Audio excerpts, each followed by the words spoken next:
Today, we're joined by Emma Davis from Electric Storm Youth, a charity supporting young people to build confidence, resilience, and life skills through creative and community-based activities.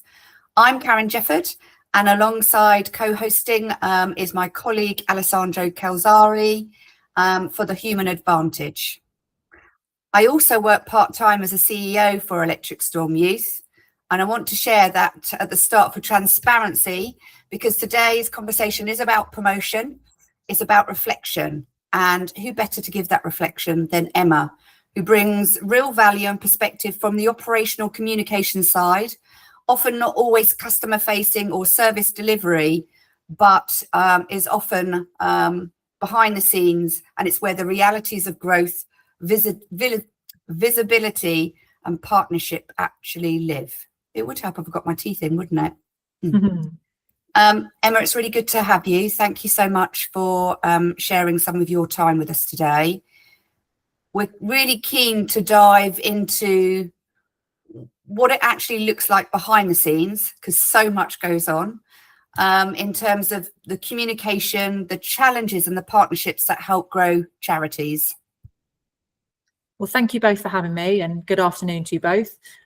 Yeah, happy to dive in whichever bit it feels like a good starting point. I can also because I'm very, very curious. So as you said, Karen, Electric Storm Youth helps youth from age 10, 18 to build the confidence, the resilience, and the life skills, which are what I actually do with my marketing background, where help the other person to build the confidence, the resilience, and the clarity. So we are on the same page. I'm very, very curious, where does this passion comes from, helping this youth adults to build the confidence, the resilience, the life skills that are necessary in any conversation. Do you mean, where does the passion come from within the charity? Yes, or even you as a as part an of this mission. Yes. Yeah. Well, I think for probably both myself and Karen, we've come into a very established charity that's been running really successfully for 18 years, supporting a community, brilliantly. So it really felt, well, for me, it felt like I was joining a charity that was, already delivering and already supporting a group of people that I think are underrepresented, misunderstood largely, and often vilified in social media and the press. And I think our young people have a lot to say and have a really important voice. And I think a lot of them are very lost. And I think we can also say, our generation, that young people are experiencing something that not only have we never experienced, but us as a parental age have got no experience in parenting. And that's really, really tricky. And for me, if I can be part of an organisation that in any way supports young people to kind of learn more, do better, have more resilience, support their mental health, then that was really key for me. I don't particularly have any challenging stories from my own teenage years, but I think we all remember what it was like to be misunderstood. Yes. I think what's also important from a few things that you said there, Emma, is the society that we live in today is very much different to us. My childhood is very different to the childhood today. And so as an organisation dealing with those challenges, those changes, we have to have all the systems and processes in place to be agile. But more importantly, we're all learning together. What we're talking about today in 10 years' time will be a brand new, a different subject, a different problem, a different solution. So it is making sure that we are immersed in the audiences that we support and who we serve, and making sure that we address those challenges head on to support their paths really and their journeys. That also resonate with me, because I'm in my 30s, close to my 40. But I remember 10, 15, 20 years ago, social media wasn't part of our daily interaction. So probably social media, when used in the correct way, help us to promote, to communicate with other people. But on the other side, sometimes it's more are ways to escape from, be confident, maybe having clarity in our mind about what we want to do in the future. So it's I can really understand what is like the power or the value that Electric Storm Youth can provide to like these teenagers in a era, as you said, like Karen, that we need to be adaptable, but also as people that we are crafting the path for like this youth adults, we need to help them to really understand what are the skills that is not just visibility, because we see like social media as visibility, but also how can I use social media to promote my expertise, to promote myself in a very constructive way. So I really, really resonate despite my like younger age compared to the majority of people that they use social media, that they are more, that are younger than me. So using social media has like the pros and the cons. Exactly. And I think one of the things that we do well is listen to the young people when we're developing programs, because like we've all just said, none of us can claim to be an expert in, you know, today's digital age, social media and the rise of AI. And actually by listening to our young people, they can help us shape those programs, but then also, you know, we can be there to support them or provide that kind of adult head, as it were, to deliver them. And I think that's really important as well. And in fact, Emma, you know, you quite rightly touch on that we're 18 years old. Well, we're in our 19th year actually, and in some respects you would have thought that everybody knew what we did, but you in particular have done a really important piece of work around visibility. So, you know, the young people are immersed in our work, you know, they're there every day, but the outside world didn't always know what we did. So, you know, I think that's been a really strong piece of work that we've had to really work hard on. You know, visibility becomes more and more important. But because of that, do you feel there's been a stretch? You know, what do we protect? You know, when we are stretched, what do you protect? And perhaps what might slip sometimes? I think you're right. I think we've both used the expression, and we've all used the expression, you know, the best kept secret. Because this, you know, like we said at the beginning, the charities doing good work and, you know, delivering and really winning for young people, but lots of people don't know about it. And we even have parents using one service that perhaps didn't know about another. And you're right, as we expand and grow, that can be quite challenging to make sure that we're keeping communicating. I mean, you know, social media has been, like we were just saying, can be a real force for good in that respect, and that's certainly helped grow our awareness. There is a difficulty, isn't there, that if you grow a success but you haven't maybe got everything 100% lined up on the operational side or on the office side, I think that's where the stretch can happen, isn't it? Where you're perhaps there's a risk that you're going to over deliver or over promise on something that you're not quite ready. But on the other hand, if you don't promote, then, you know, we don't get to reach the people that we need to reach. And there's always going to be a tipping point there, isn't there? And it's just managing that in terms of staff capacity and also safeguarding young people that we're already supporting and that we want to support in the future. So what is the balance, Emma? How what do you prioritize when you're doing, like, okay, visibility, I need to keep that going, but actually that's going to be a knock-on effect to something else? What are those indicators or those things that you think about to say, actually, that's a really important thing that we must keep, that we must do? I think a real key part of that is the communication with the youth team. You know, like you said at the outset, I'm predominantly office based. So making sure that we keep that lines of communication open with the team that are actually on the ground delivering that work. Where we have gaps, so to speak, and where we're at capacity, I tend to communicate the sessions that are at capacity tend to be more of a did you know, and perhaps the sessions where we have space or where we can support more young people, that would be where we would be communicating, you know, an actual drive to recruit young people to those sessions. That's kind of how I let it sit when I'm either promoting or sharing our stories. So it's like having maybe a structure. What I'm thinking is like having a structure to be more maybe coordinated with the different like team members. Could be something.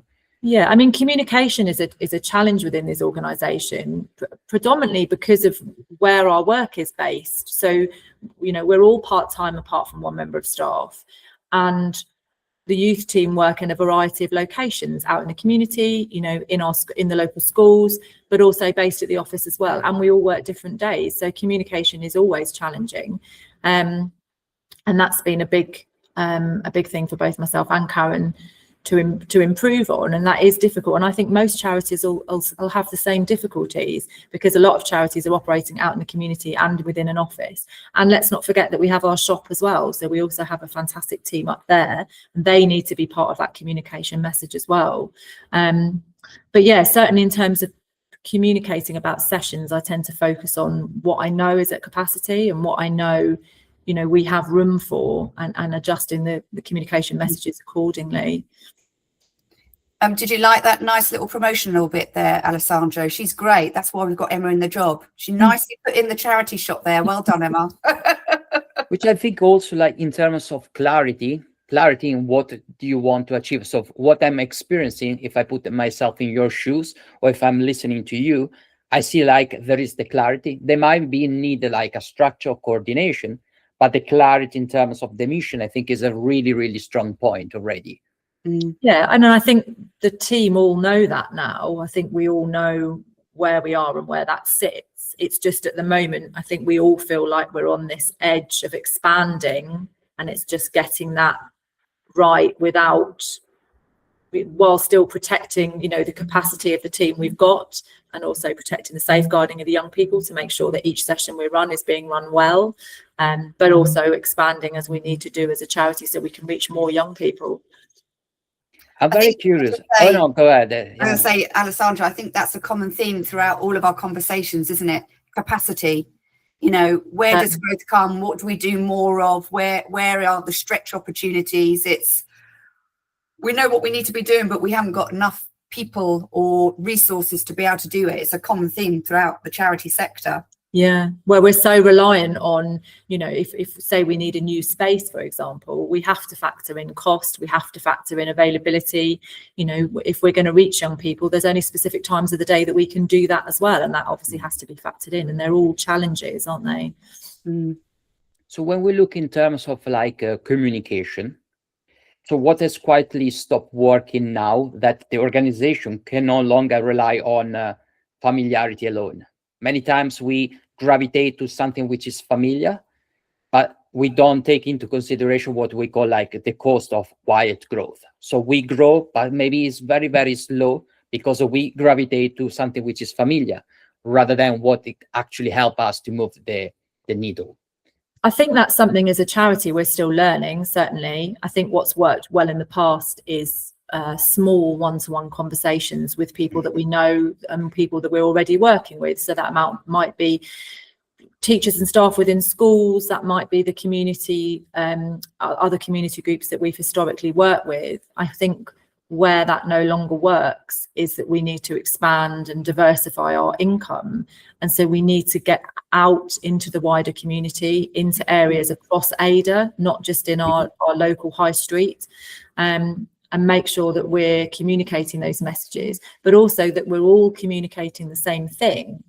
Because, you know, a youth worker running an art project might want to just talk about their art project, and a youth worker just working with young carers might just want to talk about young carers. But actually, you know, Karen and I have both identified that we all need to be talking about the same things, and we need to better carry that message across, you know, outside of our, I suppose, our comfort zone. It's great talking to people who already know about us. That's such a lovely conversation to have, isn't it? And that's where we naturally go to as humans, isn't it? That comfortable conversation. But, you know, to go outside of that and talk to people who don't know about us and make sure that the message we deliver those people is clear and consistent. That's what's got to happen now, and is starting to happen. But that's what has to happen to stop us just working within the familiar.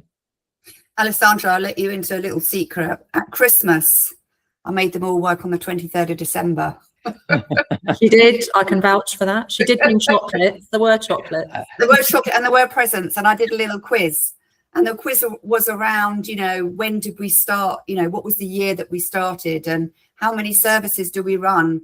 Or how do we deliver? And there were some, you know, Christmassy type questions as well. But it's really interesting, you know, and Emma says we all need to have one voice. So whether we're communicating internally or externally, or to a school, or, to a potential corporate partner, that the values, the mission, and what is the direction of travel with the organization. Everyone's got to speak that same language. It's so important. So it's really good to hear you coming on board with that, Emma, and resonating that supports your work, because each of the team have got to feedback what they're doing, because although you're behind the scenes, you're integral to that outside world communication. And actually that benefits the young people as well, doesn't it? Because if someone's accessing, for example, an art project, but actually we soon realise that they identify as a young carer, or that they are suddenly becoming a young carer, then if all of our team know about every service where we can support young people, then that transition is a lot simpler and quicker, and that makes us it just makes us more robust as an organisation. That's not quite the right word I was searching for there, but reactive, I think, is probably the right word. Yeah. So, Emma, we've got an ambitious growth plan, 5-year plan, but who knows what's around the corner. Do you think on a day-to-day basis that helps the team, that helps deliver the right message?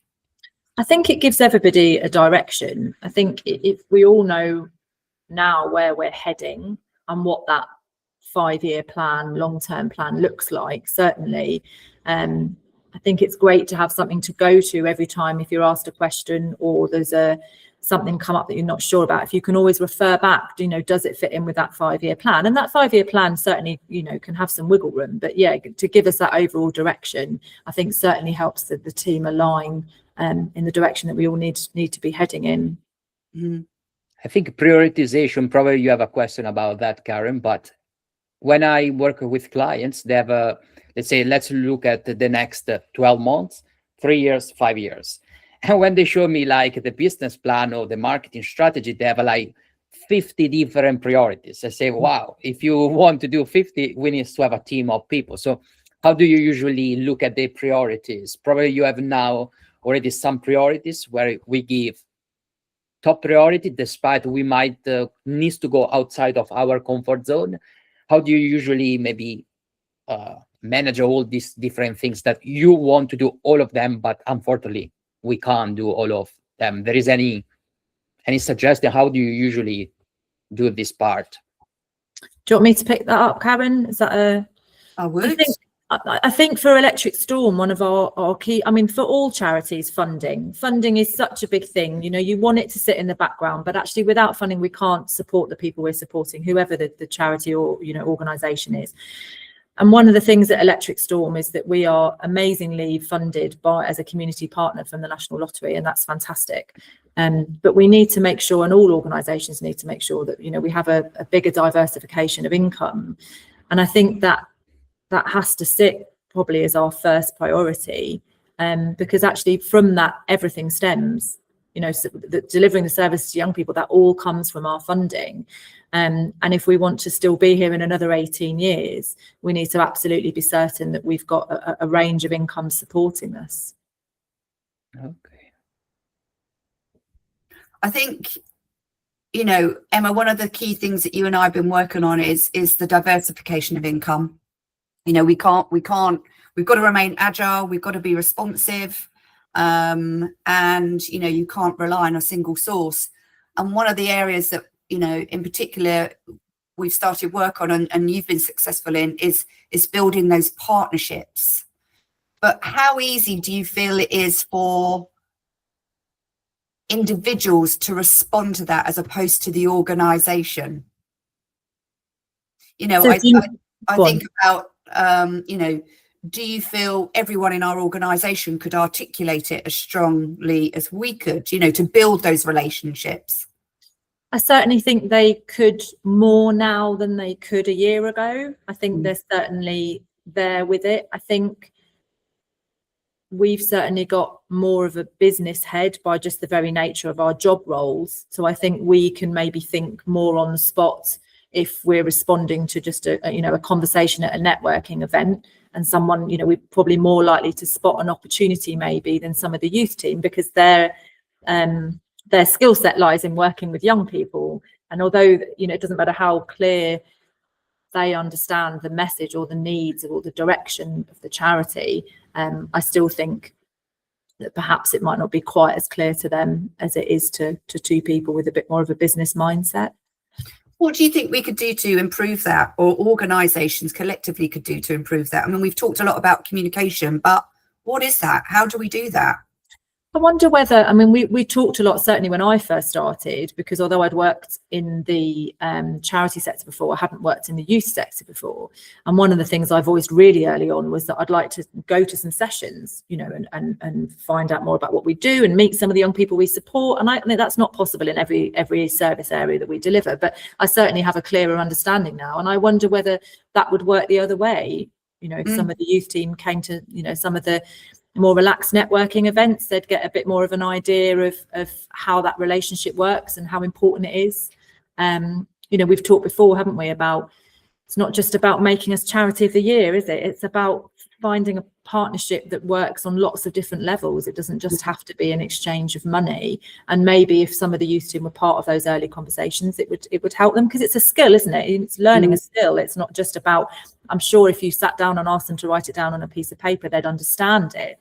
But that actual face-to-face conversation with somebody key in the local industry is a learned skill. You know, partnerships are a two-way thing, aren't they? It's got to be beneficial for everybody. And I think what's also interesting, Emma, is you talk about, you know, perhaps going to one of the service delivery and being amongst the young people and seeing what the young people, what our team are doing. It's very immersive and very eye-opening, because equally you see the magic happen there. But more importantly, you can't translate that until they've properly articulated it to you. So it is absolutely, internally, it's a two-way thing as well. Yeah, definitely. And I think it's a really important piece of work that all organisations, you know, so many work in silos. You know, that's our piece of work, that's our job, that's what we need to do. But, you know, we can't be successful writing a funding application bid if the services that we deliver aren't outstanding and evidencing impact. Absolutely. So every person in an organisation, particularly charity, plays a role. You know, you can't say, I'm just the fundraiser. The fundraiser can't do their job without the service, the quality, the impact, the evidence being delivered by the person that's doing that. It is completely a whole organisation-wide team effort. Absolutely. And we talked about that a lot, didn't we, with social media and our voice, and how challenging it was at the very beginning when I first started to be putting social media posts out about something that I had no idea what was happening. I hadn't been at the session. I didn't, so, you know, how can I use a voice when I'm not experienced in that? And now that I've attended more sessions and we have these much better lines of communication with the youth team, and we've put systems in place for them reporting, for want of a better word, what's happened at each session, it's allowed me to have more confidence. And I know I'm confident now that the things that we share on social media accurately reflect what actually happened at those sessions. But I think that happens quite a lot in organisations where the marketing department, so to speak, with one of the many hats that I wear, sit outside of the actual operational. And I think maybe that's a challenge for some charities as well. Alessandro, I guess you might have an interesting spin on this, you know, wearing your psychology hat, you know, that whole element of clarity, voice, tone, how you empathise with the audience, how do you properly get that message across? You know, that perfectly plays to your strengths. Yes, so I always focus on what is called empathic marketing, Emma, which is try to put myself in the shoes of the other person, whether it's like a colleague, a friend, like a customer, client, everyone that have a daily interaction, putting myself in their shoes by not be judgmental. So I don't need to judge a person, it's just to listen the person in order to really, really understand where they are in their buyer's journey. Buyer's journey, they might be unaware that they have a problem until they're ready to buy. And prevention is something that we usually try to help people to prevent what we call a cost of inaction. If you don't do something now, for example, if you don't share social media, if you don't go to a networking event, it's less likely that a person knows about the value of what you offer. But then we look at what is called like a meta marketing, from metacognition, thinking about thinking. So your self-talk, inner voice is going to determine the way people perceive you. So going back to current question, based on my experience, many times I noticed that if you haven't experienced what you are sharing online, for example, people can pick like this kind of feeling. There is something off. They can't name the reason, but they feel what you are sharing is really flat. So be confident. How can I be confident? Confident is not having, for example, a script. The confidence comes from feeling. And the only way to feel something is to experience that particular problem. And that is my way now of helping businesses. So I say, if you want to win, for example, a motorbike race, there is the motorbike and there is the pilot or the rider. I can help you to have the best social media post or the best bike. But if your mindset, your level of confidence and clarity as the pilot of the motorbike is not good enough or strong, you can't win the race. So it's really important to have clarity first in our mind and the mind of our colleagues, and then translate that into communication, whether it's a written content, a video content, or an image. So this is my way of seeing how can I help another person. It's not just put in their shoes, but also feel confident, feel clear, safe, and that is transmitted to the other person. So that is my experience. And I'm very curious, Emma, in terms of like finding the right partner, business partner. So what are maybe the internal conditions that you realize now are necessary to find the right person? Because within your organization, you can speak the same language, you share the same language. But with an organization, sometimes it's quite difficult to speak the same language. Any particular experience, anything? I mean, I would say from the offset, it's probably, I would never put a set of limitations on who I was looking for. So every conversation I ever have at a networking event, you always need to go into that conversation really open. They might have a company that's not even based around here, but through that conversation, you might find out that that person, for example, runs a dance class around here for young people, or has a sister who delivers spa treatments for there's so many conversations can be had. So you absolutely have to be open in every single conversation at any, not just networking event, but any event where you're out in the community, whether that's on the high street, walking up and down, whatever that looks like. Sorry, slightly distracted by someone putting something through our front door. So yeah, but and I think this is definitely Karen that taught me this. Although I'm an experienced networker, I'm not necessarily experienced in going out and attempting to get for income, for diversifying income. Is to making sure that you really listen to what they want as well, because it's not just a one-way street partnership, and we absolutely can support local organisations with exposure, with connections. And with supporting them through some of the things that they might need from us as well. With the charity sector, it's not just about, like I said earlier, can you make us charity of the year? That's, we're not just after a handout, we're after a partnership. So let me try and bring that back to a small answer. I don't think I have a set of rules when I talk to somebody. I think it is important that some part of what they do is local, but doesn't just have to be their business. It could be their children, they're friends of their children. It could be the cricket club it could be that they already sponsor our local cricket club, and they say, oh, we can't sponsor you because we sponsor the cricket club. So it's okay, great. Well, can we do something with the cricket club perhaps? And get into that organisation that way.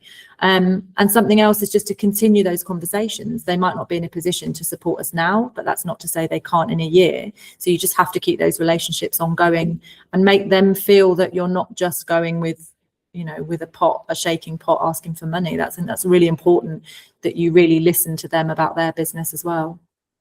Brilliant. I think one of the hardest things about relationships, and Emma, I think I gave you an interesting spin on it when I said you wouldn't go in for the first kiss over the first coffee or something like that. Something similar to that. It's, you a bit like a friendship. You get to know them first. It's building that trust. And I think that is such an important thing that's missed these days. It's the trust. You've got to get to know the people. And yes, we might be speaking to, an award-winning, I don't know, a King's Award winning organisation to the local stationer. But, you know, are they a parent? Or what challenges do those organisations have that we could solve for them? You know, we've got the future workforce that they don't have access to right now. There's always a way to find a solution. But above all, it is about building that respect and trust, because the work and effort that has to go into building, you know, partnerships takes a lot of time, a lot of effort.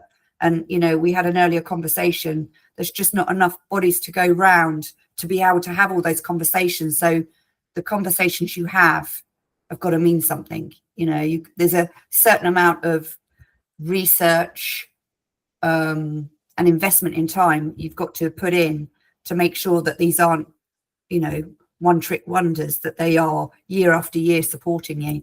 Definitely. I mean, my background prior to charity work was the service industry, and many years ago I was on a customer service training course, and the sentence everyone is a customer has always stuck with me. And they were talking about, you know, somebody might deliver a package to you in your pub and they're still potentially a customer. That person delivering the package might have actually also been looking for somewhere to hold his 18-year-old daughter's birthday party. And I think the same applies when you're out networking with businesses.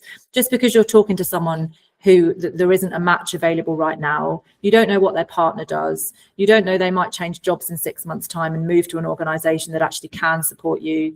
Like I said before, you don't know what they do in their social life, that the club that they're part of might, you know, there's so many other things. And if nothing else, if you can make somebody feel inspired about the work that your charity does, then they'll talk about you. They might not talk about you in terms of partnership, but they'll talk about you. And actually that's just as important, isn't it? That's brand awareness, that's visibility in your local community. Those things are so key. And I think if you can go into every potential partnership conversation with that thought, then I think there'll be some wins.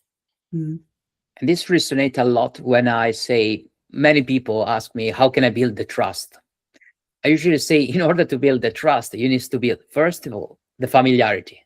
People need to be familiar with you as, for example, Emma, Karen, Alessandro, but also you need to build the likability.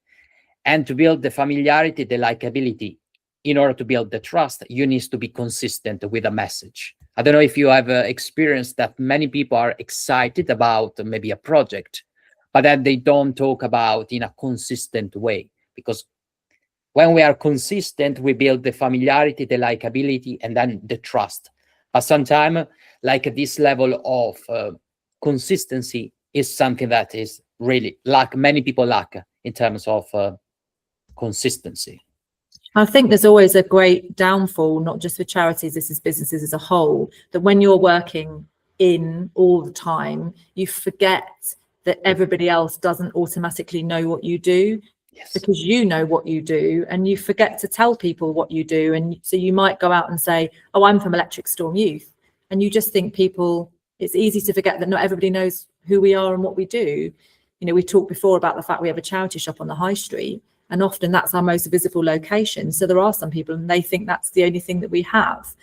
And I think it's very easy. I think you have to approach each person assuming that they don't know anything about you, and you have to market that way as well. Every time you market, you have to assume that the person you're marketing to knows nothing about you. And the way to do that, you're absolutely right, is clear and consistent messaging and clear and consistent branding.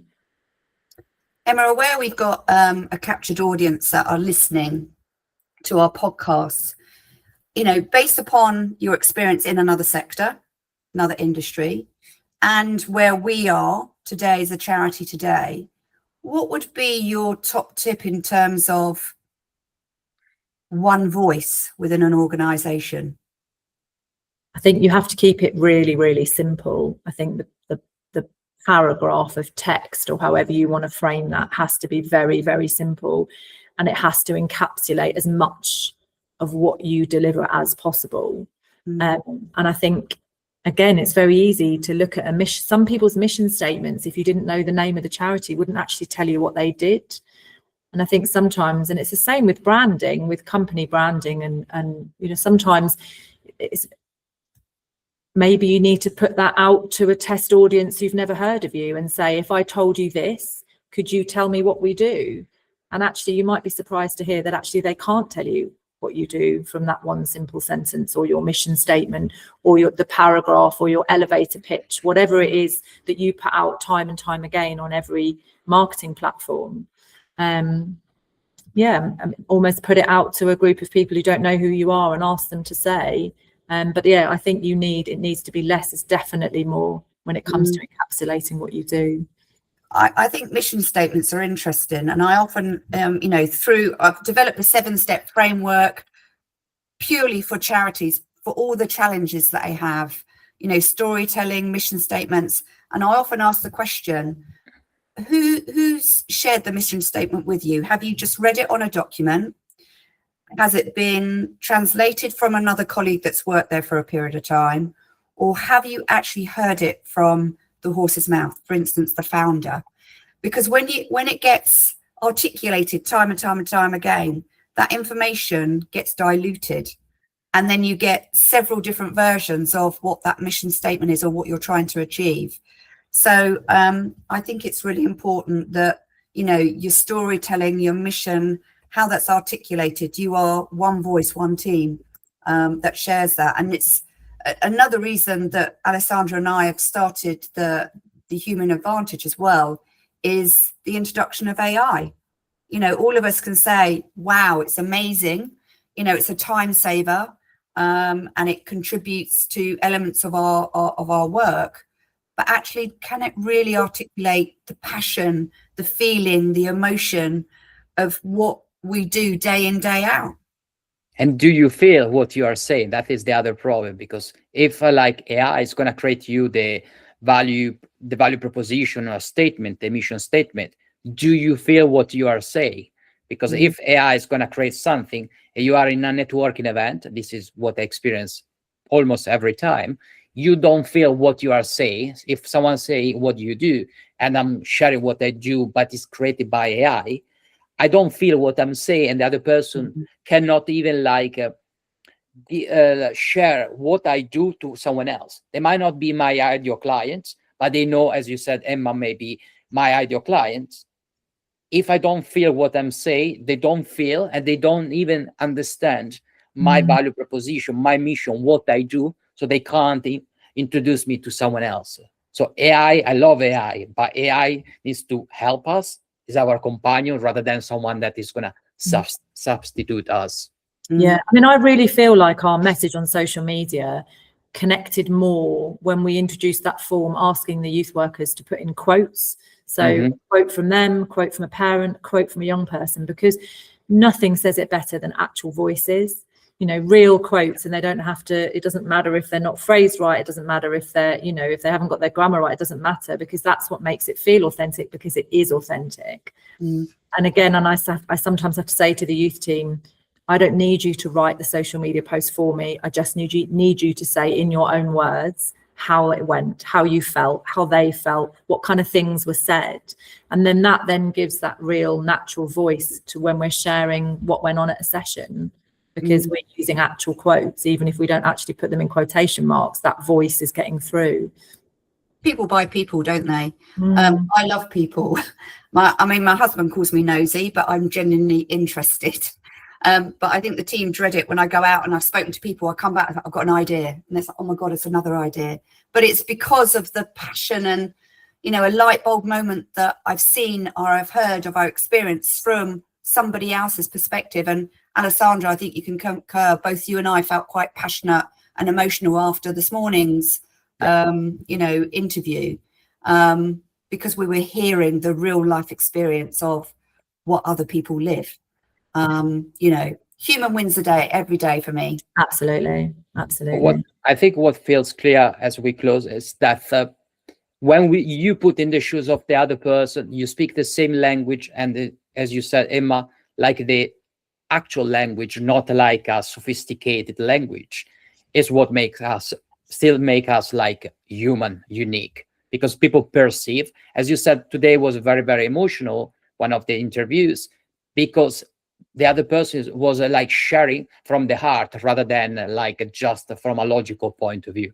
And that is what makes us unique, and the reason why the Human Advantage is sharing this time with human beings, be like not perfect, but good enough to share our passion, our expertise, and our time with other people. So Emma, on a parting note, because you are the Queen of Communication for Electric Storm Youth, how would you like people to communicate with us? How can they get in touch with us? What would we like to do to get them involved? That's a few questions in one there, sorry. That was a few. I think it depends who they are. I mean, you know, interact with us on social media is amazing. Chat to our youth team when they're out and about on the street doing detached work, or, you know, if you see them in the library or outside of Asda or Co-op. We've obviously got our website. We've got, you know, all our email addresses and contact details are on there. Yeah, just get in touch. We're here. We might, you know, we're a small team and we might all be a variety of part-time, but there's, you know, there's always somebody at the end of an email or the end of a contact page or at the end of our Instagram DMs, whichever suits you, whichever communication method suits you best. Or they can come and see you at the head office in Lancing, can't they? They can. Not today though, because I've locked the door. Emma, my sincere thanks for giving out your time today, because I definitely know how busy life is at Electric Storm Youth. You've given some brilliant insights that I think will be shared widely with other charity organisations and absolutely resonate with the challenges that the sector deals with. But more importantly, we are doing important work, and Electric Storm is just going for you know, from strength to strength. And I can't thank you enough for all the work that you do. Thank you. Thank you, and thank you for having me on. Thank you, Emma. Thank you so much.